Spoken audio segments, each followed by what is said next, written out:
มี record. Okay, good. Let's pray now. Loving God, we thank you for your loving kindness. We thank you that today, the first day of the semester, I thank you that you have blessed us so much with everything. Help us that we can learn something for your kingdom and for your church. We thank you for everyone that can come today. In Jesus' name I pray. Amen. Okay, let me share the screen now.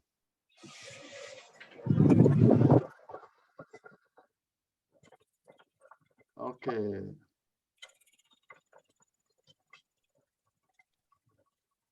Okay, the first class we called Ministry of Supervision. And this is something different from the past that you study. In the past, some students have this class. It's about you work in your church for 10 hours a week. And you do as a trainer or as a journeyman for your church. But this course, they changed it. Now it's about you are the supervisor. You learn how to be a supervisor, this course. It's not you, in the old time, you learn to be a supervisee.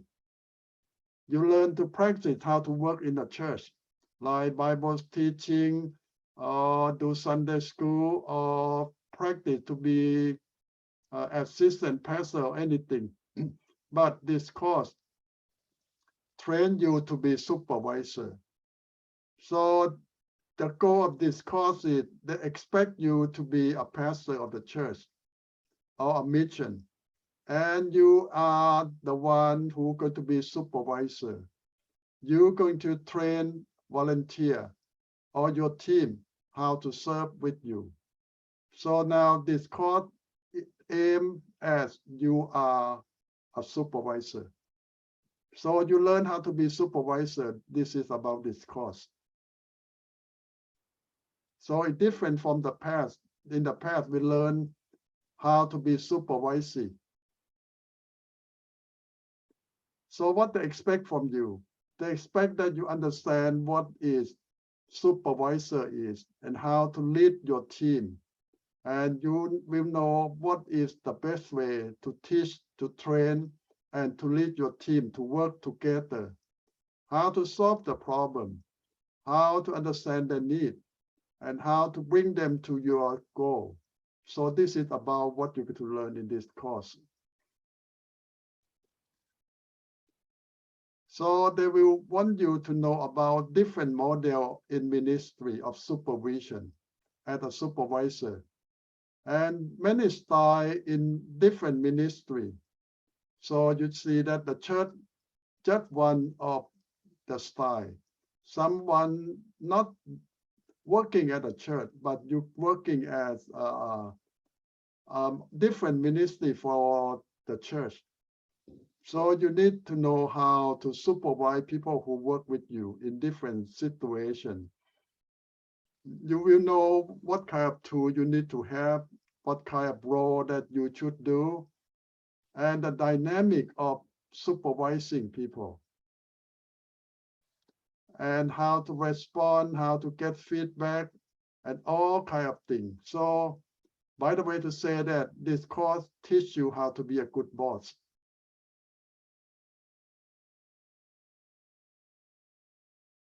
So they expect that you understand what you're doing, and a good leader, a supervisor for your team that working with you, and you are the leader of the team, how to help them, and how to make things work. So they try to help you that not one style will work, but you might have to adjust different style will work with different group of people and with different ministry.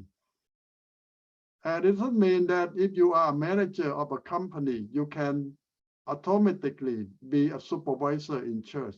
Well, you might get some knowledge, some skill, but still we have different philosophy, we have different theology. So you still need to relearn a lot of things. At a church or in Christian ministry, it's not a company, but it's a ministry, it's a mission. So we have different way how to supervise people. And this is some textbook that they're going to use in this course. Some are important books, some are just supporting, some are just for you to read if you have free time and want to. But the required one, they require two, leading at a higher level, and the way of the shepherd. So this is some book that they could use a lot in this class. And some of the other books they don't use a lot, but they might mention a little bit from different books that I will use in my lecture from some of the other sources that I could use in the lecture beside the main textbook. So they will come from many other sources. You see that so many books that you can use for this class. Now, what is you supposed to do? When you come to class every week and take part in the discussion, that 20%. You're reading all the textbook, all the assignment, all the lecture note, you get 10%. And now this is another part that you do every semester. Weekly group study. You join a group study and you get 20%. If you join every week, you get 20%. And this is personal call to ministry.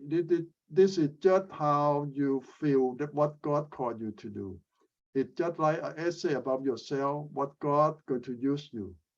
So you write this paper, you get 10%. And this is number 5 is you go out to interview another pastor or pastor, senior pastor, or anyone that have in ministry for a long time. We will give you some guideline, what you're supposed to interview them and get the idea how they supervise their team and how they solve their problem. And you need to write the interview about 2 pages, and that 10%.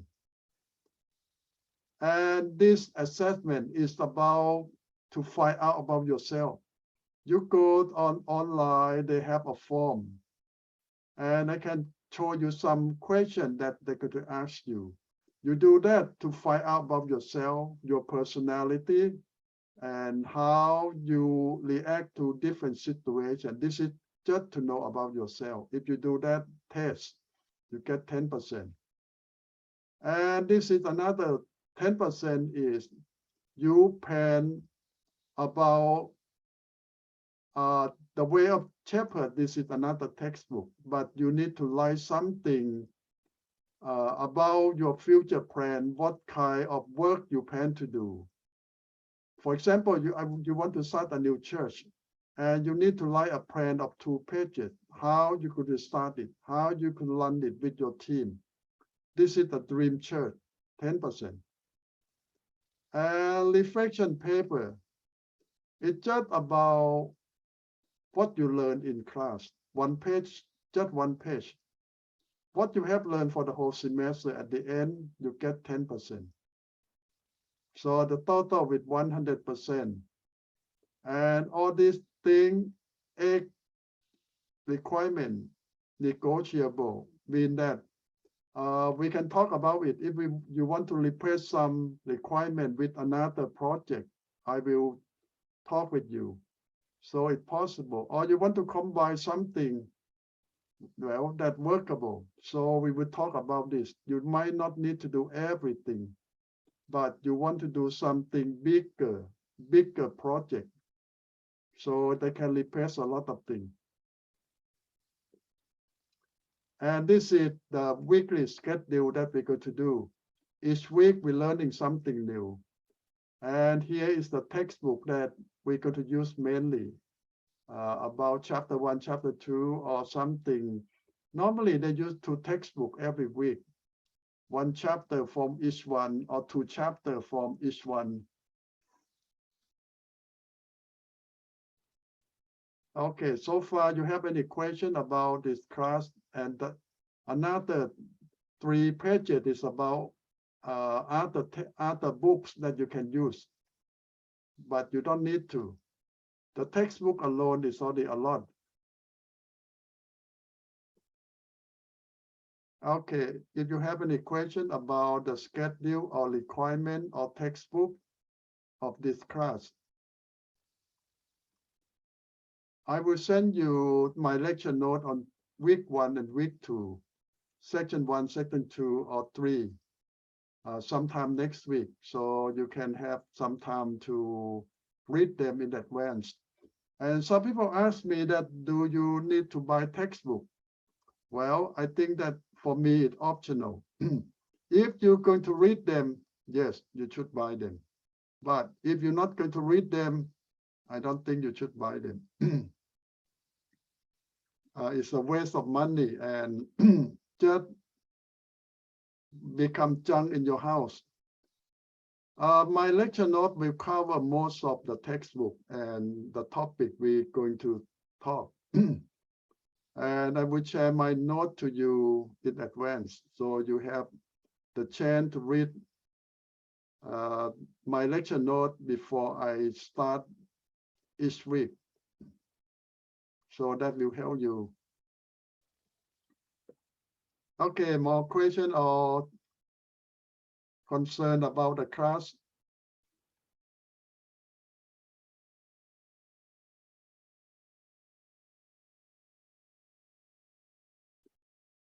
Okay, you have to unmute yourself in order to talk or ask question. Did you have question on anything?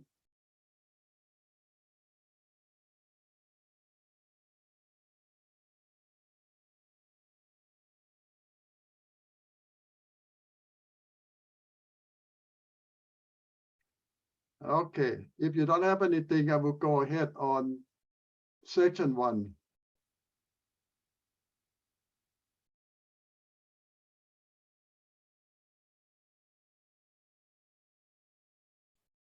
Let me come back to you a little bit. So you know now this class, what we're going to learn. You learn how to be a Christian supervisor for the church ministry. So they expect that you're going to be the pastor or the leader of a church or a mission. And you need to know how to supervise your team, the people who work with you, paid staff or volunteer. And they are different. You need to learn how to work with them, how to guide them, how to lead them, to teach them too. So this is different from the past. We learned about how to be supervising, how to serve, but now this is how to lead. The course changed it.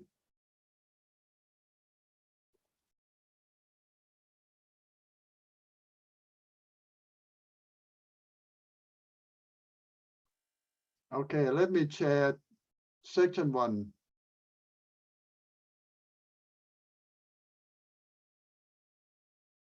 This is week 1. We talk about concept, role, factor of supervision. A lot of idea about supervision. And we borrow some idea from business world too, because we learn something from them. They try a lot of things already, but we cannot use all of them. We can use some of them.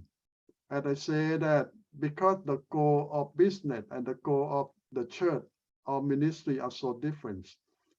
Our business just looking for profit, gain, but ministry looking for saving, helping, caring for soul. So we don't talk about making money or making profit, but we're talking about helping people and bringing people back to God. This is our goal. So in order to supervise people to work in this field, to start with the leader, the pastor, or you yourself need to know what you're doing in order to guide people to reach your goal. But still, as a supervisor, you need to know what you're doing. And you need to know how to teach people to do your work. the best you can and help improve them, correct them, and support them.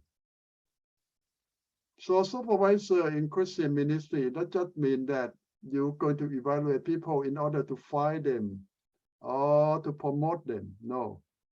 You supervise them, you evaluate them in order to help them better. So it's different. You're not going to fire anyone. You're not going to increase salary of anyone. No. Your goal is to help them improve themselves and to help them serve God better.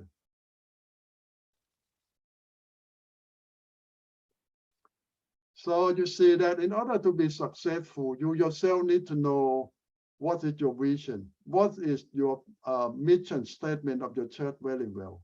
It goes together hand in hand.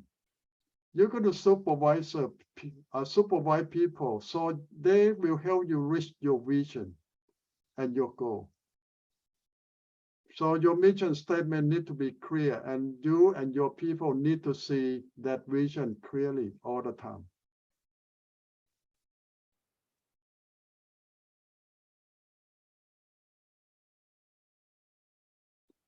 So in the same time, in Christian supervision, you just help people to do a lot of work that you can do, but it's better to let people help you do it. It doesn't mean that if you can do anything, you should do it yourself. No. If you can delegate your work to someone, you should do that. That is the goal of supervision.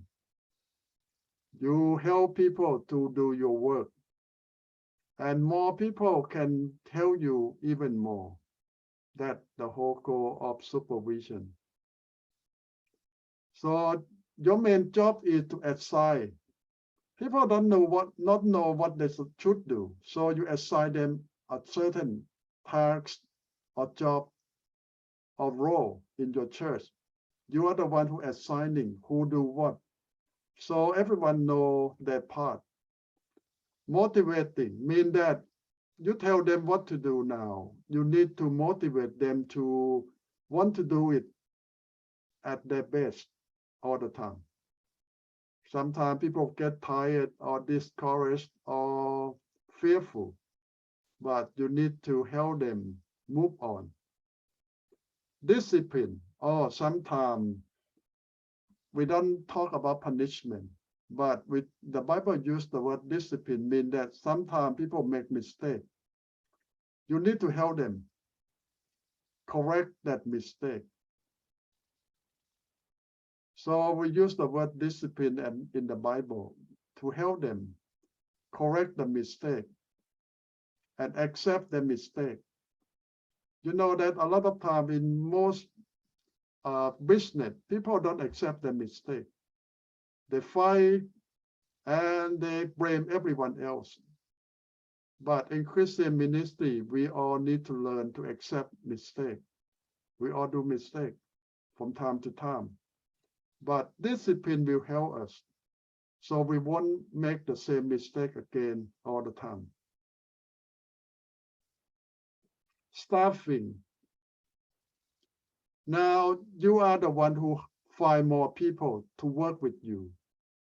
In business world, you have hiring, delivering, compensation, all kind of thing. But in Christian ministry, we talk about at least new volunteer or new staff to help with the church ministry, so the church can expand more. This is your job too, because you are the supervisor, you are the pastor, you are the leader. This is part of your job. Don't say that, oh, I'm waiting, someone will bring someone. It's your job to find people to help you. You have to work actively to find people, to find your team. Well, if you talk about a pastor or supervisor in a church, your role is a lot. You in control of everything, you organize everything. But the whole thing is you try to find helpers, you try to find the team that can support you and take part of your work away from you. You're not trying to do everything yourself.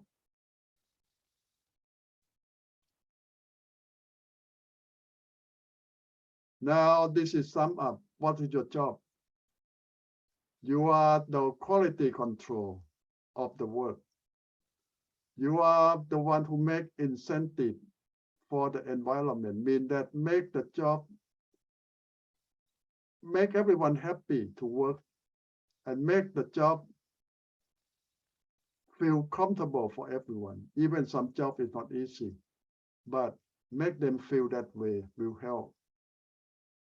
And you need to let the feedback come all the time from your staff, from your team, from your volunteer. Don't stop them from talking to you.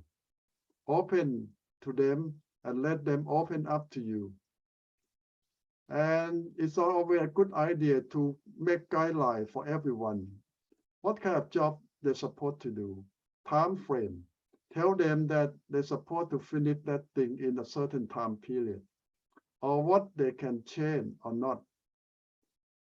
Monitoring means that in order to be a good supervisor, you always go to look at and take part in different departments to see how they work, how they function. Don't say that you already assigned a job and you don't get involved. You have to get involved from time to time. And let them know that there's a goal and direction for every job that a church going to do. And make a good link between your team and you, your team, the management and the employee or the volunteer, all need to have connection. Now, for you to be successful, as I said before that, you need to have a clear policy and procedure, mean that your vision, your mission statement need to be clear. You need to explain to everyone and tell them how to reach that, step by step. People need to know. And don't keep changing people all the time. You know that a big problem in American churches is they change team too often, especially pastor. Every few years, they change team, change pastor, and no job can be done that way. The job can be done if your team stays a long time.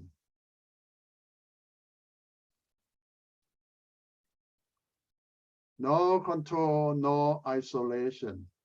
Well, if you leave everyone to work alone and leave them alone that way, that is a bad way. So don't let any of your staff feel alone or feel that nobody helped them. Clear instruction. A good supervisor always have clear instruction and everyone knows what they're supposed to do. Don't be confusing, but be clear all the time. Now you need to have a good human relationship. And you need to learn about that, how to work with different people and different needs.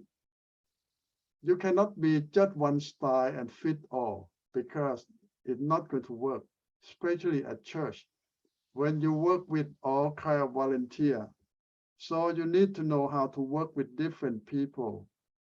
With all this good skill, you can make it work. And beside that, leadership skill.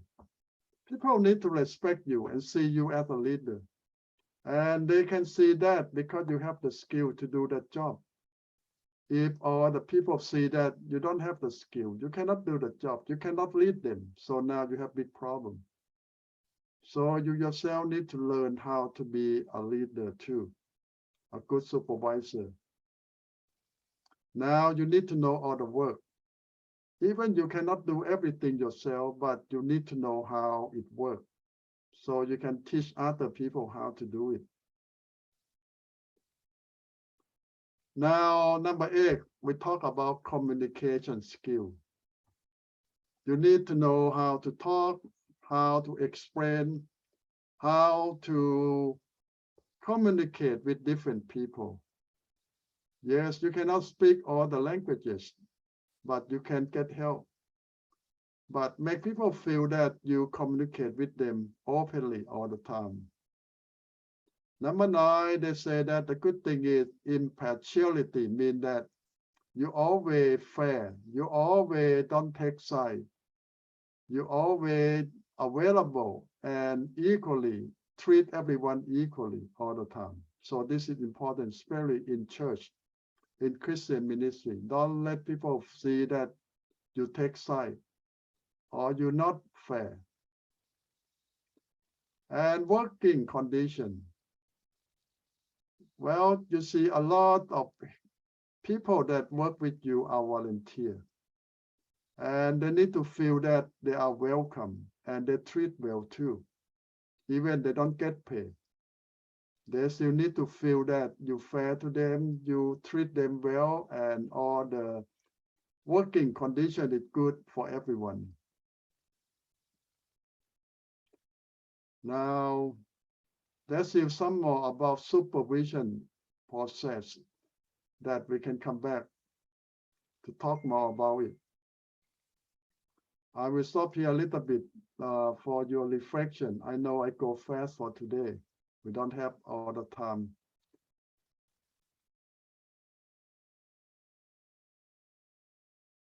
So far I go so fast for everything. So how you feel? To get something out of today so far?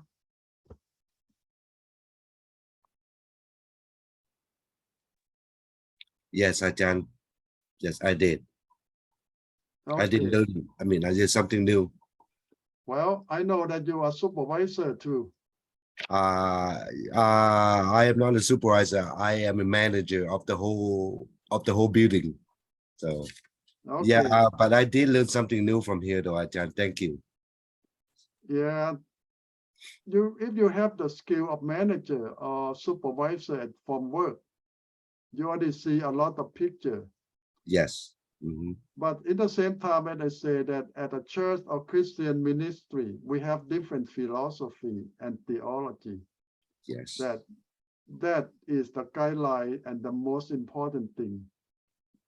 Right. We have different goals. Yes. So if you can make the two different, clear all the time it works, but some people cannot make a difference. They used to be manager. They come to church, they try to do the same thing at church, but it doesn't work. Very true. Yes. And you cannot fire them. Right. So you lost all the power to control your team. Right. You cannot fry them. Mm-hmm. Yes. You just have to find a way to work with different people. And most of them don't get paid too. They come to help you. Right. So this is something you need to learn how to get people to work for you without pay and they're happy. Right. Yes.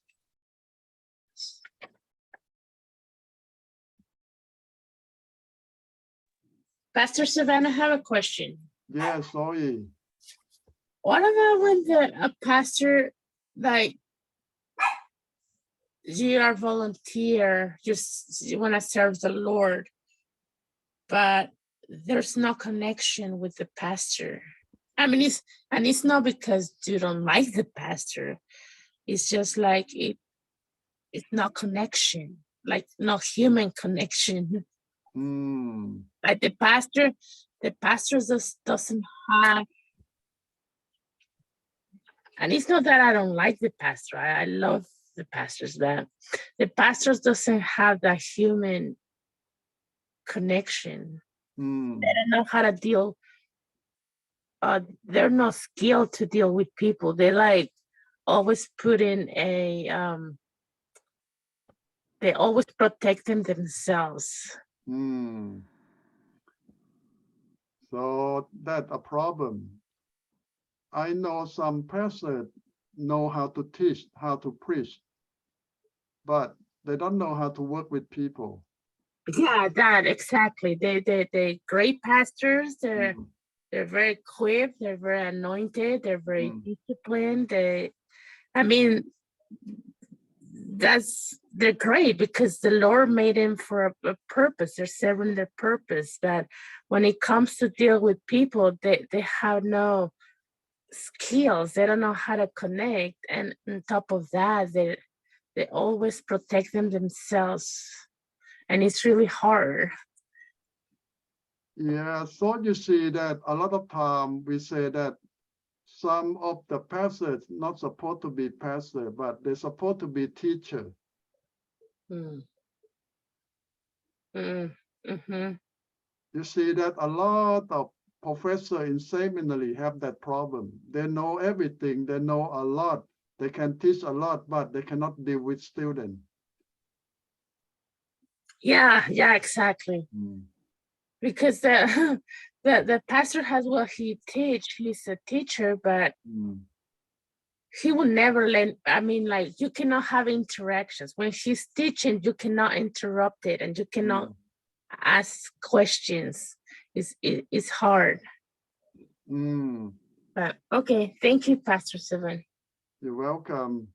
So this is something we learn how to be good supervisor. To be a pastor is everything, though.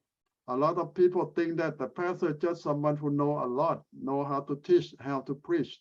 But a pastor has to do more than that. A pastor needs to know how to give counseling, advice, guides, and now we talk about know how to supervise people too. A lot of work, a lot of requirement to be a pastor.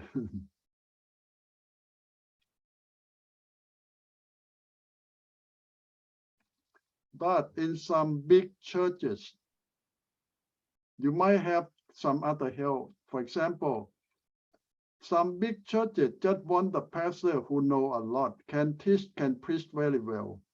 And they don't care that the pastor know how to deal with people or not, because they hire someone else to do that job. Like they hire assistant pastor, associate pastor to do with that job. But the senior one don't deal with people. They just teach and preach, that's all. The big church want them to do. Yeah, that's exactly that. My church is like 500 people. Yeah. And that's exactly what happened. The main pastor, he teach, he preach, but at the end of the service, he runs and he gets to his car and he leaves. But if you want to contact the church or if you want to deal with someone, you have to deal with someone else. Yeah. And I think because big churches want that, they just want a pastor who can preach, can teach very well, but they don't care about anything else. Yeah, but you know, but I think that the people they're not rooted in God. That their faith, they're not strong enough. They may think the pastor is rude and they may take them away from the church, you know. But okay, well, that's just an observation. Thank you, Pastor Seven. You're welcome.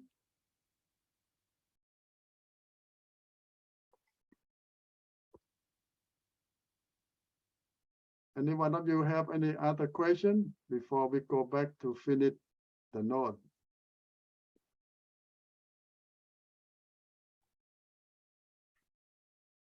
Question. Yes, Farm. Well, I guess some churches, they don't have assistant pastor, that they have to use the elder and deacon to support. Yes. Or anyone that's suitable, qualified. Yes. And most churches support to use a lot of volunteer or the layman that fill in a lot of position that the church need to have, but don't have money to hire. So most of us need to know how to work with volunteer. And when we talk about volunteer, we talk about someone who have some skill and have the heart to serve, but still they need a lot of training. And this is your job, how to train them to do a certain job that the church cannot pay the professional to do it. And this is your job.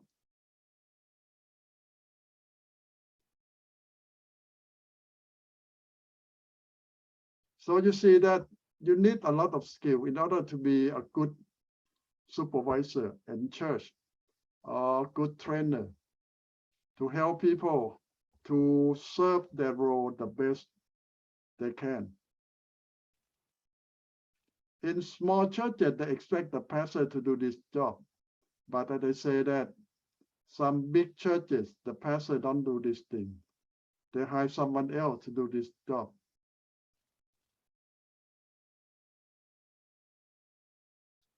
One thing like, sometimes small church, but they only have one pastor, or they might have associate pastor.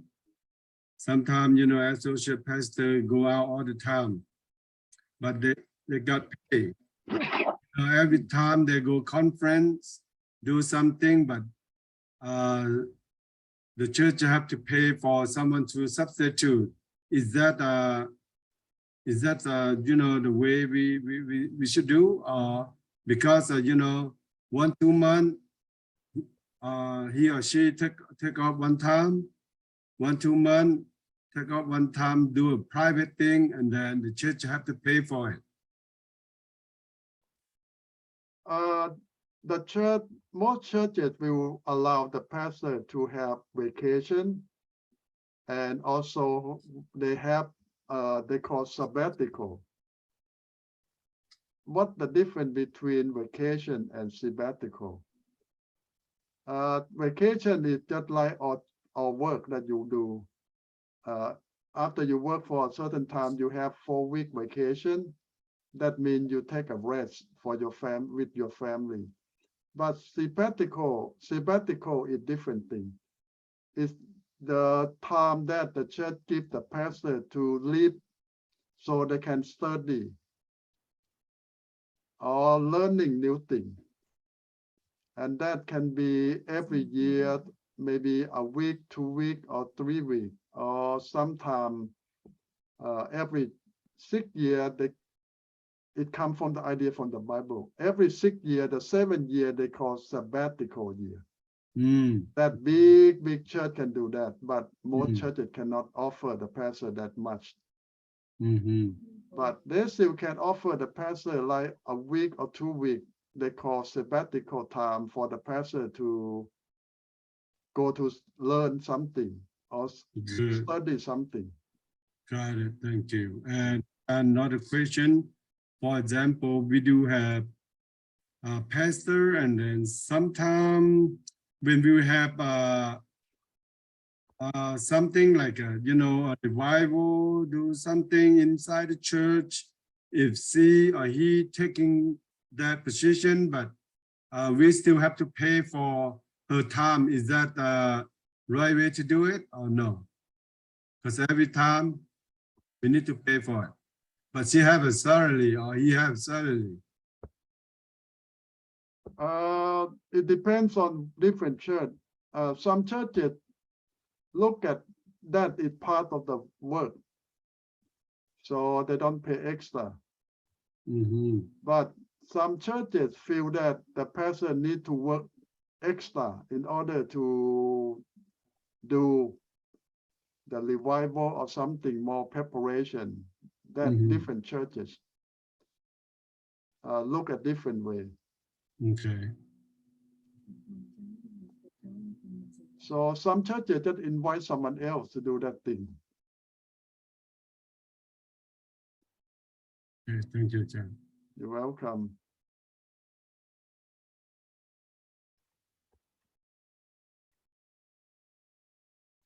Okay, let me go back to finish the chapter.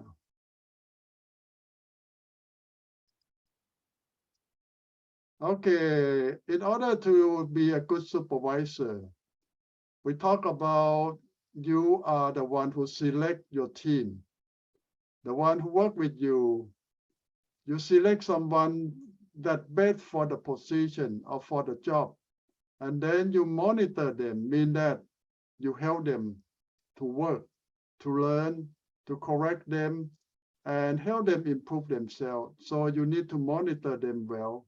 That's your job. And then they have problem, they have trouble.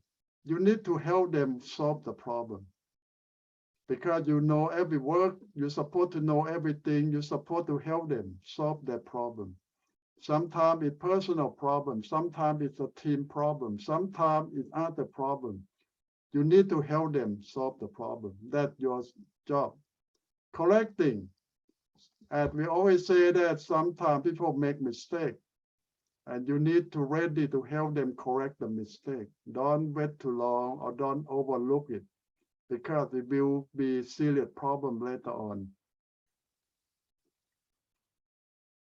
So now at the end of chapter 1 is some exercise that I want you to do maybe in your small group. When you have group discussion, you can do this exercise. What you're going to do? For example, you are supervise some other team in your church. You have to write down on your team what kind of skill that each one need to have in your department or the team that you supervise. For example, you are the assistant pastor, you supervise the music team or worship team. Now you need to write down who in your worship team, what skill they're supposed to have. They need to know how to sing. They need to know how to conduct. They need the choir. They need to know how to play an instrument or do something. So this is your job, and the team that you supervise, what kind of skill they're supposed to have in order to join your team. Now you also write down that they can do the job or not. Or some of them cannot do anything, but can you still use them? Or you can find a new job for them? Or you can train them in some way, because you have a little skill that they're supposed to have, but they don't have, but they still want to help. So now you need to find someone to help them, train them.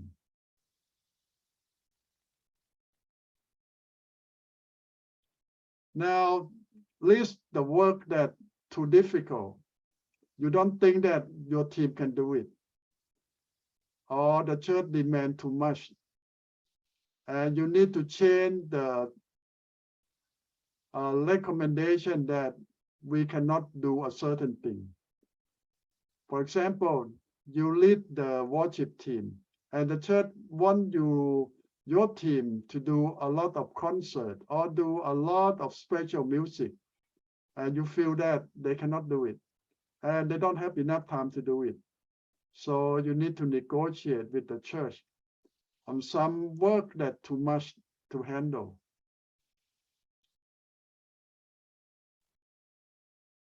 And number 4 is some challenging that you think that you can do better, or something new that you think your team want to try to improve your team work. So this is number 4. Something new you want to try, you never do it before, but you think your team can try to do it. So that 4 different things that you meet with your small group you're supposed to do. Write down your department that you supervise, what kind of skill that your team need to have. And list the thing that they're doing now and the thing that they cannot do. And number 3 is something that you think that your team will never can do it because it's beyond your ability to do it. And number 4, something in the future you want your team to do it, challenging them to do it, that you think that they can do it. Okay, I will stop here and let you ask questions about when you meet with your small group. What you're going to do about week 1, what you learned today. And you're going to discuss about this topic that we just present to you.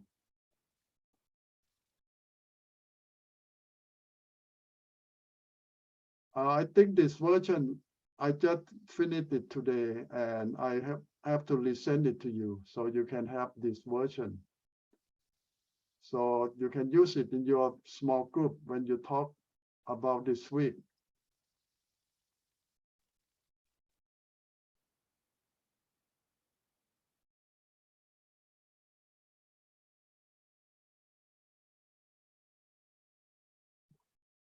You have any question so far?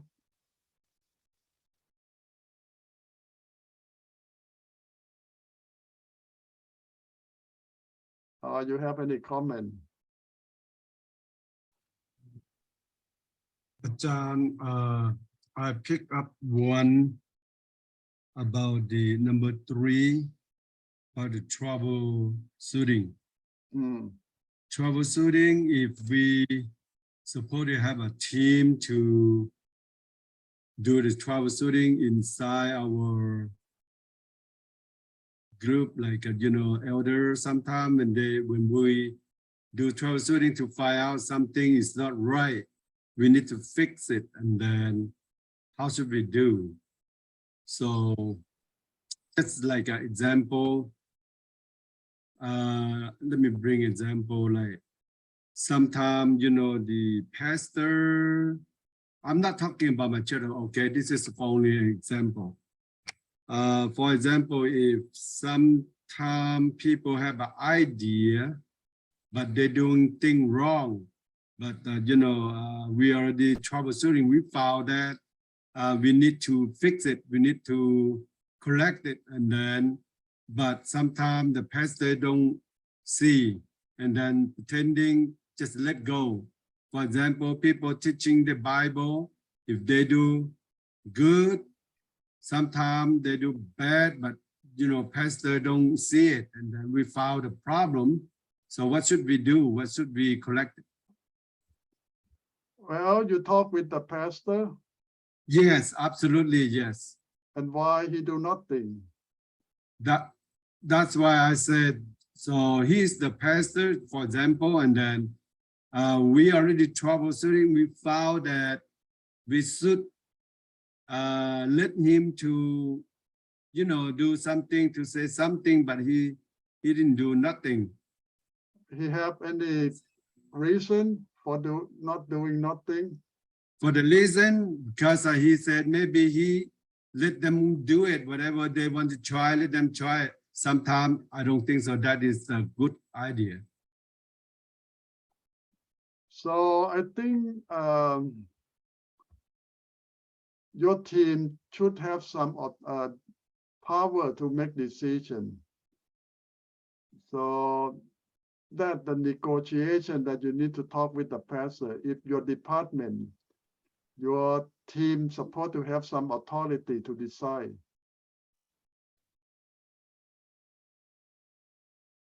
But still, I want to give the pastor some doubt that maybe he think that they might cause more problem. John, okay, let me give you another example. Sometimes the pastor think that the technician who did the diagnosis, that technician not supposed to. That's why he might get misunderstand. So he said not the position, this guy is not supposed to find out what is going on. Maybe is the problem. Yeah, it can be the pastor don't trust that guy who find out the problem. Or sometimes the pastor might concern about someone that will get hurt or. Absolutely, probably, maybe what I'm thinking too, but I'm not talking about my church. I can see some church may have something like that. That's why I have to bring it and mention. And maybe someday we might have a same problem, and then we will prepare for that. Yeah, I know sometimes it's difficult to make decision because the solution might hurt more than the problem.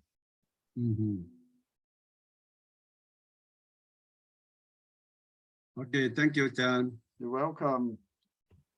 Okay, I think if you don't have any more questions, we should have a short break.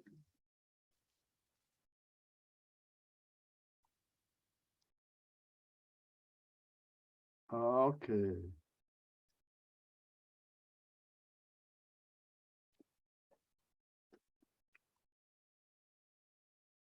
Okay, this is a class about Christian history. Okay, in the old program, we divide, the assembly divide Christian history into courses. And some program have 3 courses. But now they combine all that 3 courses into one. So it means that you take this class, it includes from the church in Jerusalem until modern day. In the past, they divide in 3 different courses. But now they combine that 3 courses into one. So whatever you learn from us in the past, you might have one of the 3 or one third of these courses. But now they combine that 3 courses into one. You will study from church in Jerusalem in AD 30 up to modern day 2022 in one course. So it means that a lot, more than 2,000 years. You're going to finish in 14 weeks. So if you have to read, a lot of reading. But I try to combine them and shorten them so you can finish reading in maybe in 20 hours instead of 20 years. So we're going to go overview about the church in different centuries. And we're going to concentrate on important things that happened in a certain years. And emphasize on some very important people that have been big influence on the church. So what that means that we cannot go in detail in every single years or every single century because we don't have time. So we have to select just some part that important to the church or to Christianity in the whole. And some part that we leave out, you have to go on and read it yourself, some of them, because there's so many details that we cannot cover. But if you're interested in certain year or certain century or certain people, we can discuss or talk about them. But if not, we go fast and we have to skip some of the thing that not so important. Well, they cannot say that. Everything important. But we have to select a few things that relate to us more. And the textbook, this is the main textbook. The church from age to age. A history from Galilee to global Christianity. So this is one of the textbooks that they use for this class. So you can, if you go to read them, you can buy them. You don't need to buy a new version. So they say 2011 is still the version that very up to date for them. You can buy an older version if you want it cheaper.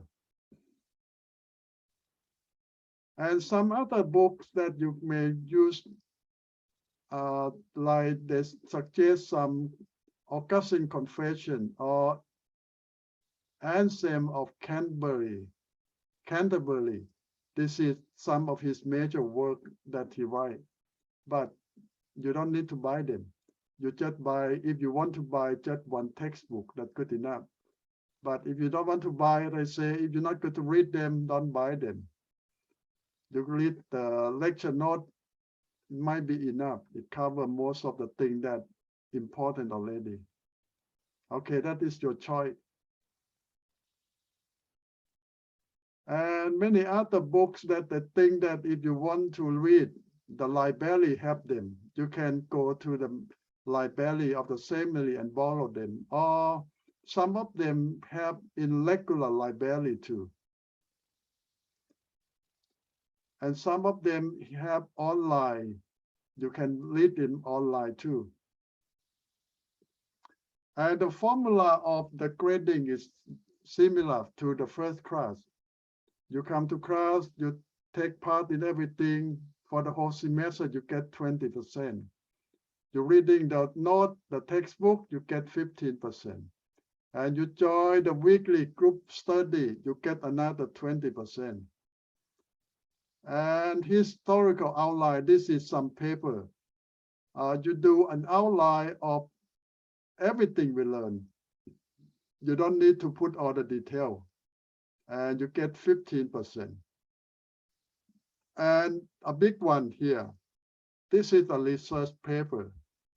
It's talking about you write about someone or some event that impressed you the most from the church history. For example, you want to pick Martin Luther or Saint Augustine or something that you think that important to you and write about that person or that event.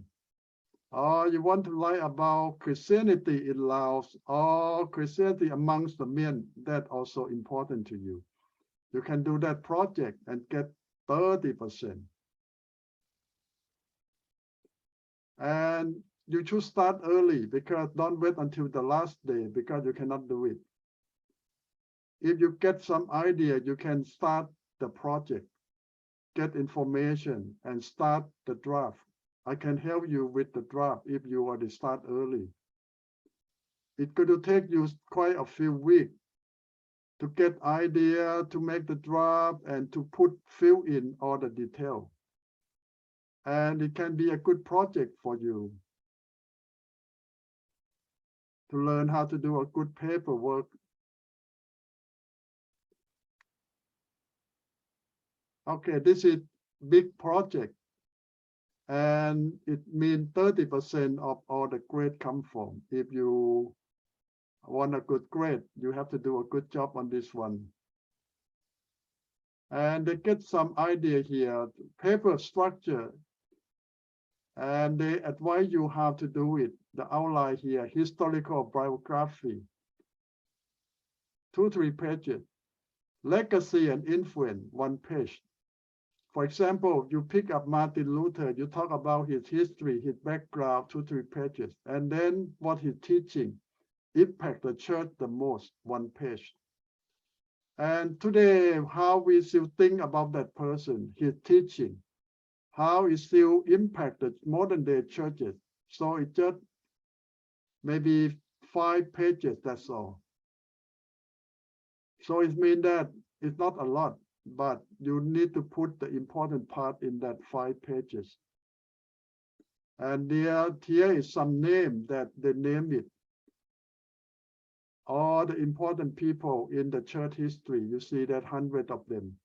But as I say that, you don't need to pick them. If you want to pick up main churches, you just pick up some missionary or pastor or elder of the church, main church, your own church, or any church related to the main ministry that you think is important and impact the church in the past and up to today. You can do that thing from your own church history, main church history too. So you have a lot of choices to do this paper. But you need to get the idea early. Who you think you want to write about. And this is the guideline. It's not difficult because it's just 5 pages.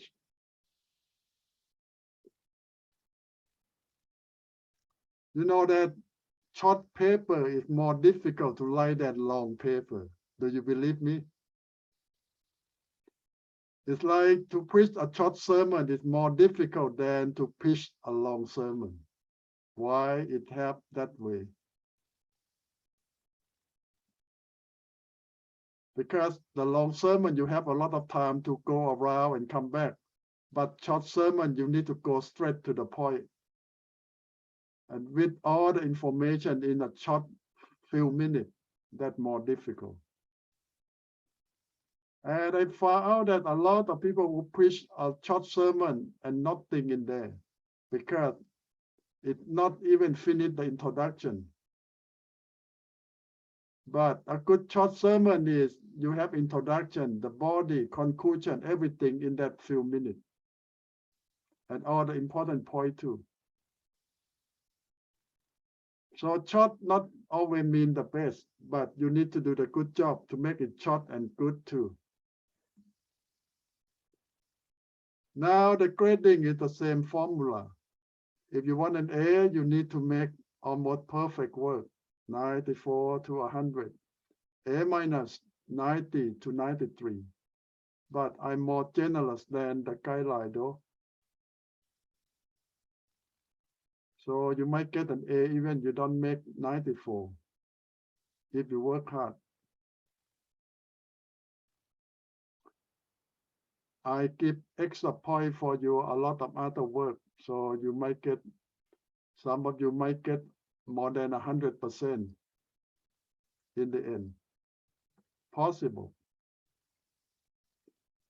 Okay, and each week we're going to learn new things. And I just have to let you know that sometime, some week we might overlap time because some person live longer than a certain time that put down here. And some people might live between different century too. So we might overlap some people in different week. We cannot just say, oh, okay, your time over, you don't live anymore, but in fact they live. Some people cross different century, and some people die in a different century or that century. So a lot of time we overlap time, but this is just a general guideline though, that at the church we divide in this time frame. So we can see that what happened in different century in general. For example, week 1, we talk about introduction, how we study church history and how the Bible get involved, that in week 1, that is today. And week 2, we talk about the early church from the church in Jerusalem to AD 250. So it's about 250 years. Not exactly, it's just estimate. And each week we cover several hundred years because we have 20th century, 21st century, so 2000 years in around 13 weeks. So you see that each week we need to cover around almost 200 years of the church history. So sometimes we can do it, sometimes it's impossible. Because in some certain time, there's a lot of things happen. But in some year, the church is very quiet. So sometimes we have to jump from a certain time to another time. In several hundred years, we might jump in a few minutes, but sometimes we stop on a certain year for a long time. Because in that certain years, a lot of things happen that affect the church and have impact even today. So we're not going to concentrate much on time, but on the event that important and the person that we're going to study about them. And more books. They are available in library, or if you want to read them online, some also available online too. And I won't recommend you to buy them because there's too many. Especially if you're not going to read them, don't buy them. It's just a lot. Here's some online sources that you might get there. For example, the study about the Baptist, our library also have the link here. And church history, you can go to the link. This is all the Golden Gate Seminary link that you can go there and get resources. If you connect on this link, you can get into more information there too. It's already there in your copy that I sent you. But this is the revised copy. I will send you all everything so you can get the update of things that I update them. Okay, I will stop here a little bit for the syllabus and requirement. If you have any question concerning the syllabus and what we're going to learn, we're going to pick up certain important events and certain important people to study. We're not going to study all detail year by year, but we might jump from century to century sometime. As I say that in the past, this class divided in 3 courses. It means that you need to study in 3 courses, but now they combine all of them into 1. So that's a lot of work.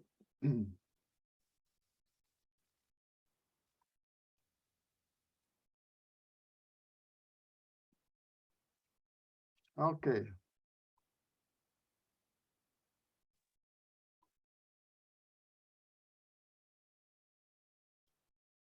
I stop the chair a little bit. I don't know. I never tried this thing before. They say I put my chair in, so you still see my note here. Yes. Oh, okay. So what the difference? Stop chair and chair is pause. What the difference? I don't know. Maybe Cat might know. Since you still can see it. Yes. It is still on the screen. Okay. Maybe so I can let Maybe you the stop share better. stop chair. Mhm. Okay, stop chair. Mhm. Okay. Oh, it's still there. So you have questions on the syllabus?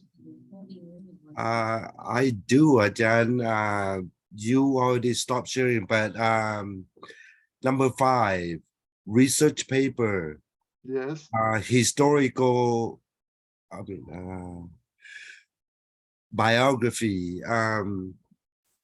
This one, can you, can I explain it again so I can,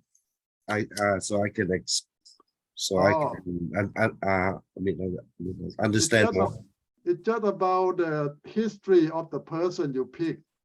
For example, you pick Martin Luther. You start that Martin Luther was born as a farmer from the poor family. He had very little education, for example.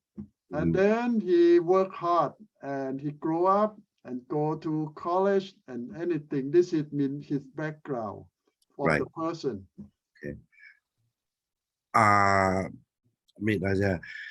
Does it have to be the person that is already passed away, or then you can pick anyone that have impact on your life or your church.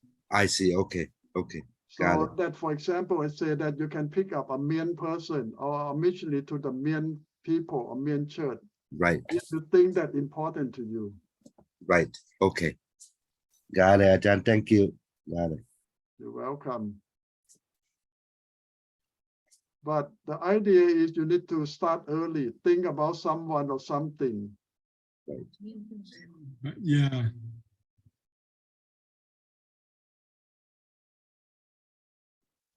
Because all these things, you need some research to find information. And if you pick someone that no books know about him before, now you have to interview. John, you say you do have a guideline that we can follow, right?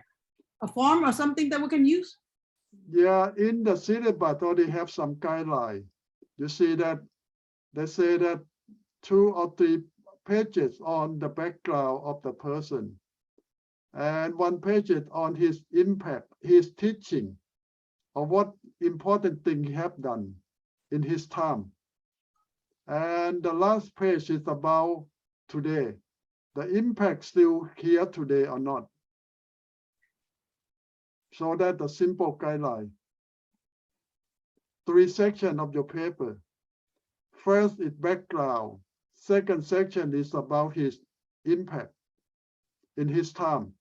And the third page is modern day impact, modern day churches. That's all. Now on the paper here, can we team up? Oh, yes. You can work with your team, your husband, your wife, or your son, or anything.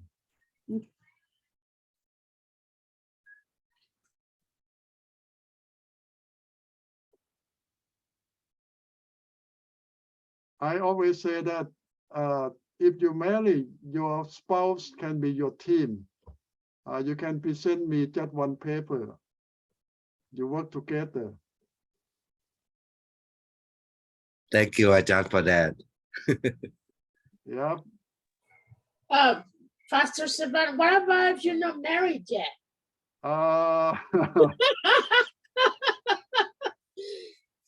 You might pick up a future husband to join you. Well, I'm gonna find someone and then you marry me and then we work together. Okay. All right.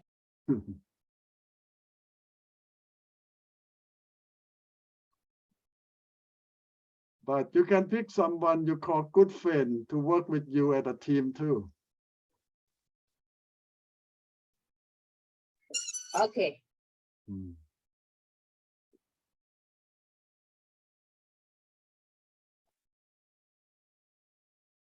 So you see, my point is I want you to learn something.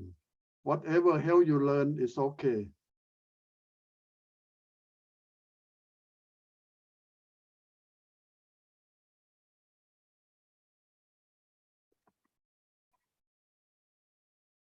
Okay. Any question before we go back to section 1, chapter 1?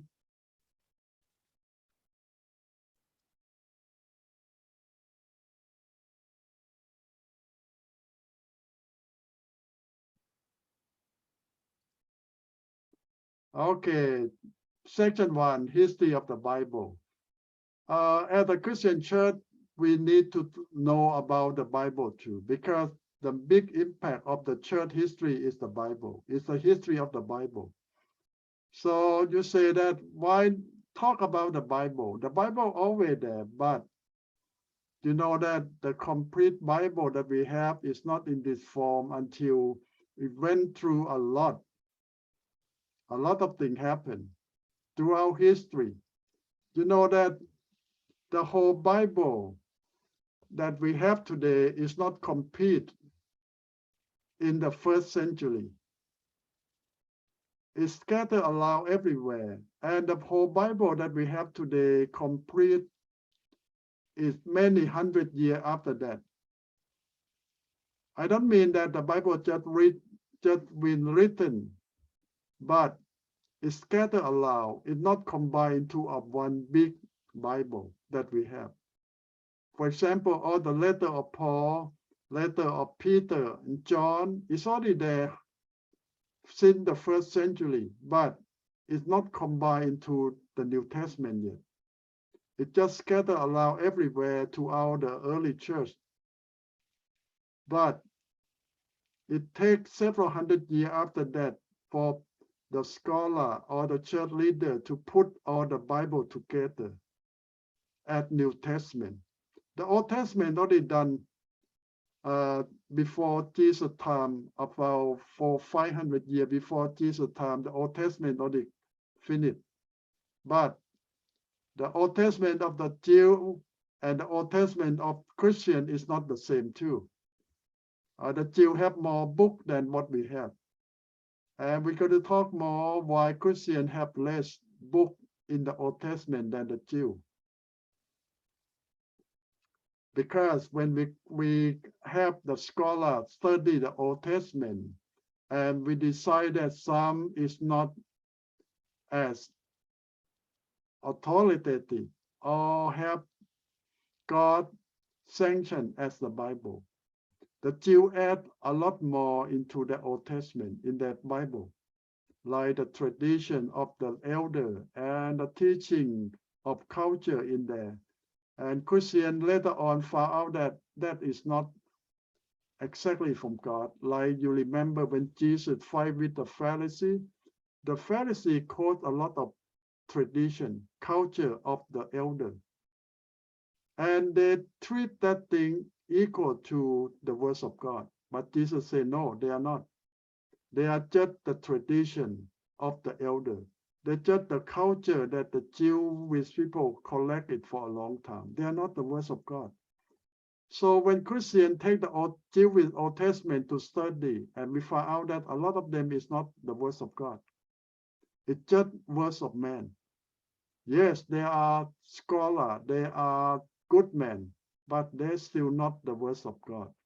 So Christians take them out. So that's why Christian Bible Old Testament have less book than the Jewish Bible. And how about the New Testament? We have a long history of New Testament too. The scholar in the 5th, the 6th century study all of them and decide that only the work that directly relate to the 12 apostles consider New Testament. Anything beyond that, we don't count as New Testament. But they add Paul because they consider Paul is the apostle that Jesus called too. And anyone else that not relate to that, you might call the 13 apostle, the 12 plus Paul. They don't consider New Testament. It doesn't mean that they are not good book. They are good book, but they are not the words of God, not from God. So this is the history of the Bible, and it relates to the church. Sometimes people kill one another because of the Bible, because they don't agree on the book of the Bible, or they have different idea about the Bible, and war happen. So Christian church is all about the Bible. And even today, we still fight about the Bible. What is the words of God? What is not the words of God? We're still fighting on that. But you know that the Bible that we have today is not complete until around the 5th or 6th century. Before that, 600 years from the church history, we don't have a complete Bible. We just have scattered around a lot of books. And even today, some churches still add some more of the book that we take out, but they take it back for the church. So you might go to some churches today, you find out why your Bible is bigger than my Bible. Well, because they add on a few more books that most Christians decide they're not Bible. But for them, they add on anyway. They have their own reason why. For example, you go to the Catholic Church and you find out that the Catholic Church have more book in the Bible than Protestant Church. And you ask them why. Well, they add on. And it's not from the 1st century that they add on. They add on later on the 12th, the 10th, the 12th, 11th century that the Catholic Church add more book into the Bible. So if you ask them why you do that, well, to support their teaching, especially to support their teaching about Mary, Mother of God. It's not in the Christian Bible, but the Catholic Church add on the book about Mary to make it authentic, to make it acceptable for their people to see that, oh, Mary is Mother of God, and later on add on that Mary is God herself. That's why they worship Mary. So it's unbelievable that the Bible from Christian churches from different denominations is not the same. And we think they are the same, but they are not. And each group add on, cut off the Bible. But why majority of Christians still hold on the Bible that the early church decide that which one is the words of God. So majority of us accept the book that decided 1,500 years ago. We call it authority of the Bible that sanctioned from the First Church Council. This is the Bible. And war happened, many war fighting about the Bible. What is the Bible? You can name it war after war. And now when you talk about Bible, the Bible is the history of the church and also the words of God, the prophecy, and many other things. Today, when you read the Bible, they will divide the Bible into different sections, like the history section, poetic section, prophecy section, that's the Old Testament. And then you go to the New Testament, they divide onto gospel, letter, we call epistle, and prophecy too. Three main sections. But there are many ways you can divide the Bible into different parts. The different way you study the Bible. Some churches study the Bible as history. And some churches study the Bible as the prophecy from God. And some churches believe that every single verse is the command from God for man to obey, verse by verse. And now you go to church that say, oh, this is all the figure, not the real meaning. But some churches literally believe in every single verse that's written in the Bible. So the Bible itself can cause a lot of division. The problem is not with the Bible. The problem is with the people who read the Bible. Because they use different lenses to look at the Bible. So this is all the difference that happen. So we always tell people that you need to look at the Bible with the right lens, with the right perspective. If not, you come out different way. You see different things.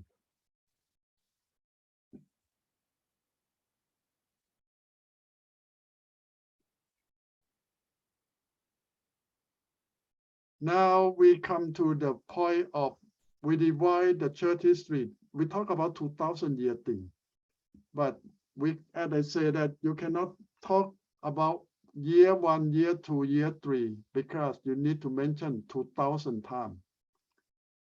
And some year a lot of things happen, but some year it's just quiet.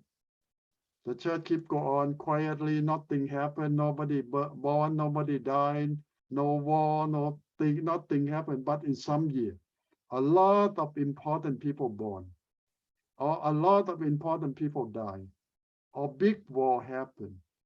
So in some year, we concentrate on that year because we emphasize about the impact that happened in the past that come to us today.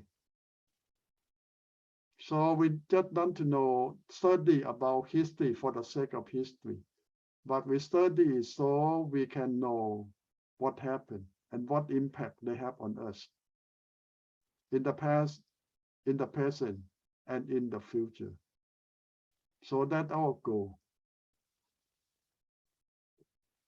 Now you can divide the church history into 7 sections. For the first one, we call the age of early Christianity, from AD 70 to 250. This is the estimate time, though. Don't go exactly that way. because as I say that sometimes it's overlap in some time.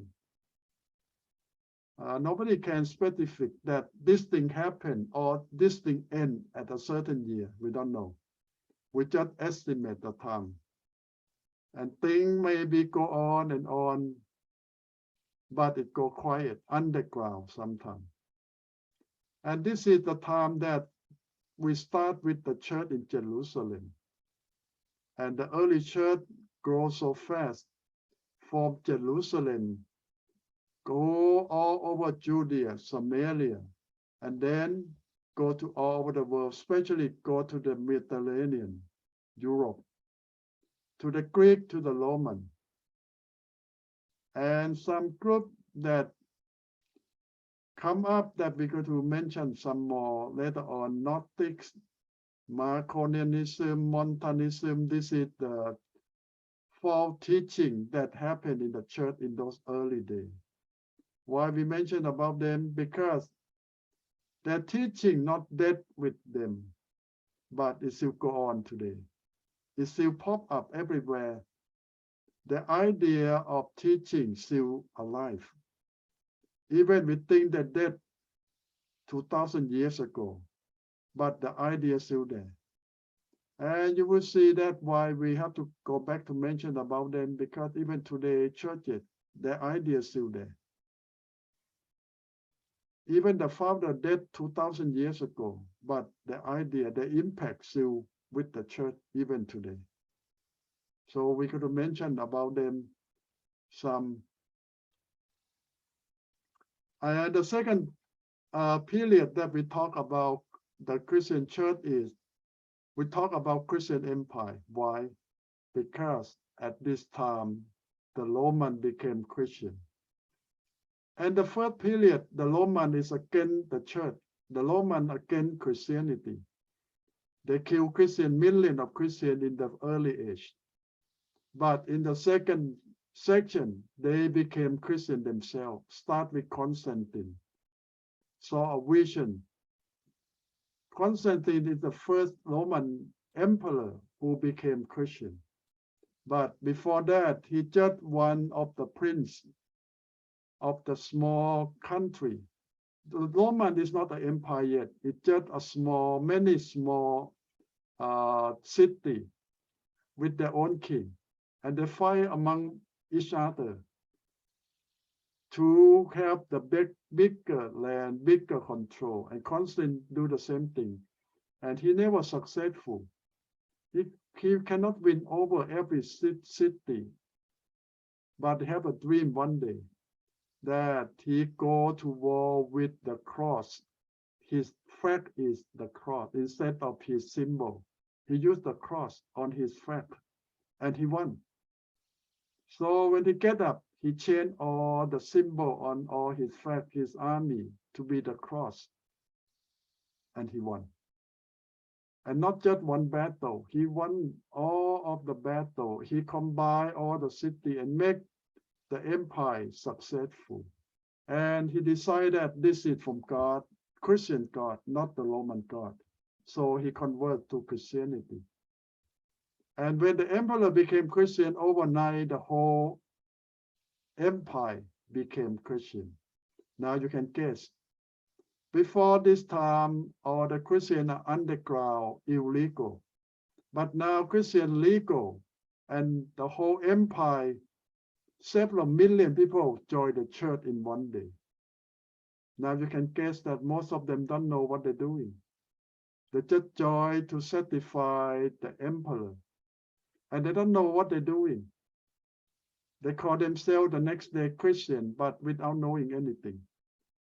But they know that now Christian is legal, and the emperor became Christian. Everyone wants to be Christian, but know nothing about Christianity. They come to the church by thousands and thousands, get baptized. And many of them want to be leader in church. Why? Because this is the chance to be rich and power, a new religion. So a lot of them become pastor by paying money. And they don't even know how to read. They don't know the Bible. They don't know God. And what is the best way for them to do? They convert their temple into church. They convert their idol that in their temple into Christian leader. For example, they change the statue of Zeus to call Moses. They change the statue of Diana to be Mary. They recycle all the temple. They recycle the statue that they worship every day to be Mary, Joseph, John, Peter, and they worship the same thing with different name. And that so you see that the Roman who became Christian just by name only, they're not a real Christian. And this is the kingdom spreads so fast, Christianity spreads so fast, but it's not a real church anymore. I call it the church was hijacked by the Roman. Because all the leaders are not real Christian. They come to join the church for the sake of money, power, the chance to get rich. And they don't know what they believe. They just do the same old Roman religion in a Christian format. That's all. So now you can guess that, and they don't call themselves Christian church. They call themselves Roman Catholic. Because this is the church of the Roman. They openly call themselves Roman Catholic, the church of the Roman, not Christian church. Now you guess, millions of people join the church, but it's not a Christian church, it's the Roman church. And they teach the Roman religion. This is why they do a lot of things that Christians don't do. Now in the Middle Age, this is we call the time of the Dark Age. You might call that. The church goes so low because the church so corrupted, so bad. All the leaders in the church kill one another, so they can be the one who stand alone, make all the money, have all the power. From the top down, from the Pope down. The Pope have personal army and going out every day to kill their enemy. It keep go on for 1,000 years. Did you believe that how many people kill? The Roman used to kill all Christians. Now the Roman Catholic Church kill everyone who are real Christian again, who are against the leader, who are not Christian. 1,000 years, another 1,000 years. So you see that the church never stopped being killed from the early day until the 16th century. We call the time of Reformation. For that 1,400 years, the people stand, the one who know the real teaching, try to correct the church, but they all got killed. But in time of Reformation, God protect the leader of the church. Who are they? Martin Luther, John Calvin, John Zwingli. All these people are Catholic monks. They come from Germany, from France, from Switzerland. They so smart. They study very well. So they go to Rome to study in their doctorate degree in theology. They learn how to read Hebrew. They learn how to read Greek. And they found out the truth about the real teaching of the Bible for the first time. Because before that time, they don't know how to read Greek or Hebrew.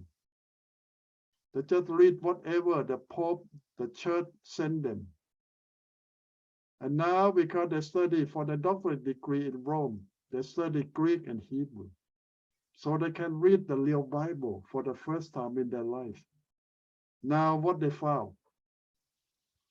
The church don't teach the truth. The church don't teach the real teaching of the Bible. So what they do? They rebel. They tell the people that the Roman church is the fake church. It's not the real Christian. So what happened? The Pope sent the hitman after them. They have their price on their head. But God protect them. God hide them from those killers. They keep preaching, teaching the real teaching of the Bible against the Roman Catholic Church. So the Roman Catholic Church called them Protestant, the Protester. And they proudly adopt the name to call themselves Protestant. Protest the fact and stand by the truth, the real teaching of the Bible. And the main event that pushed all these people to rebellion is the Pope starts selling the certificate of salvation. Mean that the Pope want money and sell. If you are a sinner, you want to go to heaven, buy the certificate from the Pope and you go to heaven. You don't go to hell. They take a lot of money to build Rome, especially for the beautiful temple, basilica in Rome, built by all those money that they sell indulgence, the diploma of salvation. And Martin Luther, the German monks, preached that the Bible says that we saved by grace alone, not by work.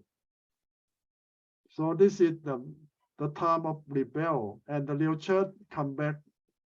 The end of recent revival. Now from this on, the church revives, because now the real teaching of the Bible come back to the church. The real church come back and fighting against the wrong teaching. And now the church grows so fast, spreading out all over the world. From the 19th century, you see that the missionary go all over the world now, but with the army, with the navy, with the Spain, with the Portuguese, with the Dutch, with the English, with the French. They send their navy all over the world to conquer the land and preach Christianity in the same time. And now this is overlap. In the same time, in the 20th century, the church come to the point of ideology, mean that it's not just preaching the simple gospel anymore. They come to the point of the fighting about a certain idea, a certain group of people, special group of people.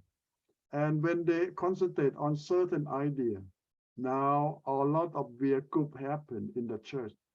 Nazism call themselves Christian, protect the white people, the Aryan people. In fact, it's not in the Bible, but a lot of people pick up some teaching of the Bible and use it for themselves again.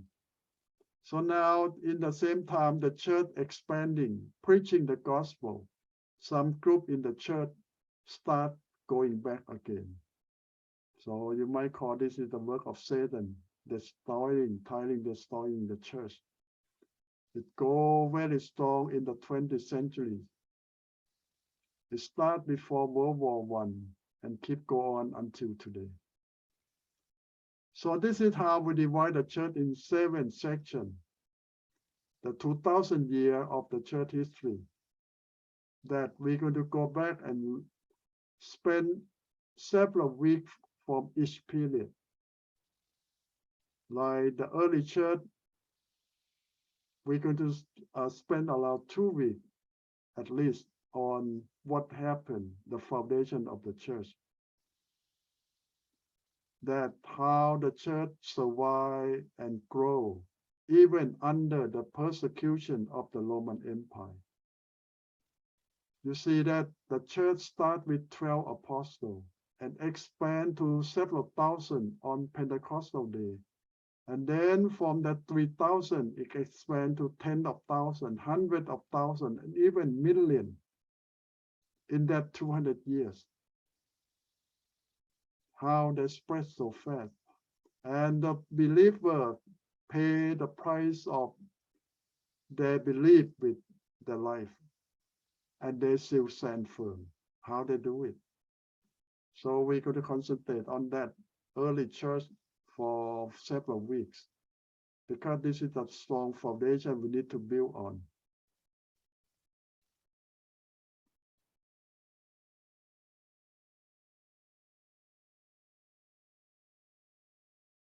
My goodness, I forgot to record.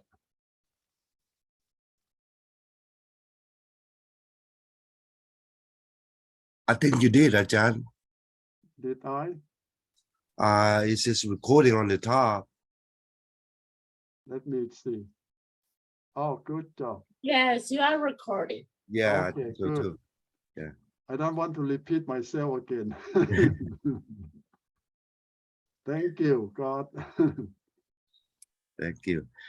Anyway, Ajahn, when you mentioned something about the Bible, I am, I mean, me and my wife is so new to this, and then I was in the Zoom. A couple weeks ago, one of the pastor was saying that I think that they might gonna rewrite it again because our Mien Bible, some words and then some words is so different from the English Bible.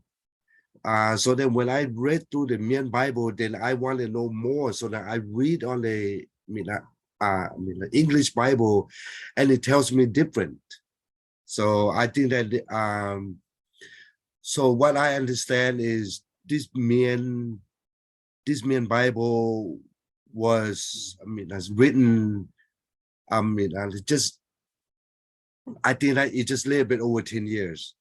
And so then the people that is translating, they don't get paid. That's why they just they just use whatever they know, and then they translate into Mien. So one of the pastor was saying that I think that they might gonna revise it again. So Yeah, I can understand that to translate a Bible is very difficult. Why? First, you need to know both languages. I mean that more than both. For Right. example, to translate from the original language, Greek and Hebrew, into Mien, you need to know Mien very well. And you need to know Greek and Hebrew very well. If Right. not, you cannot do that work. yeah, So how many Mien people know Greek and Hebrew very well? No, yeah, you need to use the missionary. The missionary might know Greek and Hebrew, but they don't know Mien. right. So now Yeah. how they translate into Mien? They need to find a Mien guy to sit beside them. Right. Yeah. So it help and help. Right. And when the Mien guy pick up a certain word in Mien, the missionary don't know what that means. Yeah. And the Mien guy don't know Greek and Hebrew enough to tell the difference too. So now you see that the best is you need a Mien guy who know Mien very well and study Greek and Hebrew. Yeah. And he also, I mentioned that they are not going to use the King James. I think that they're going to use the NIV one. Well, NIV is still not the best version. I asked a lot of Lao translators that how you translate the Bible into Lao. They say that they use today English version, Oh, and that is not the best version. Mm. They don't translate from Greek and Hebrew. They use English version. right. Yes. I think the Mien too, maybe. I don't know. Maybe Kat. That's maybe Kat might know more, but Yeah, I was in the Zoom with them, and then then they, I mean, as we read through, I mean, the book of Job, and I mean, there's some word of the translation is not the same. That is why I mean, this pastor was thinking maybe, I mean, like he's gonna write a letter to I don't know who, but he was saying that he might want it to, I mean, revise it again. So. And another problem is language change all the time. For example, the Mian language might change, depends on times, and like Thai Bible, they need to update all the time because the Thai language change too. The meaning that used 50 years ago and today is not the same anymore. Yes.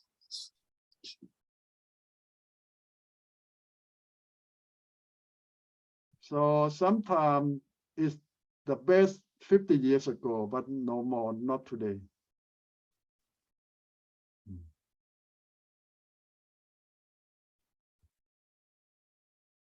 So the work of translator never stop.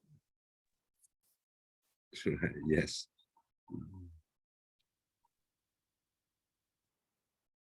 But I believe in their good intention though. They try Yeah. their best. Right. Yes, for sure.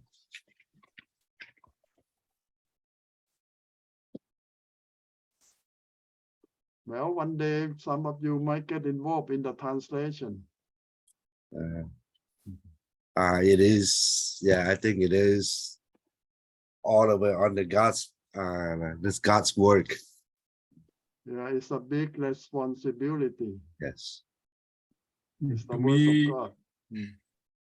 I think in the future we may have a hope from Vietnam and China because the Mien population over there now is growing in Vietnam. So I can say that a lot because you know the Christian in over there, they take 900,000 people. We may have almost 200 something thousand people already, maybe. So We talk about the yeah, translation. in China, yeah, I know, but in China, people, but not that much. But hopefully, we will have another version come out from Vietnam translation, maybe. Father God will choose wherever. Yeah, because right now we know that. Yeah, no. When you talk about that, I know that Thankful talk about the Yes. translation that in that time no one know Greek, so maybe we translate from Thai. That's why a lot of missing. I can see. I read the Bible sometimes. It's not meaning is not the same thing when you read the English version, and then the Mian is totally different. We might interpret wrong. Okay, so we have to be careful right now. Something and then it's not normal. We have to compare with Thai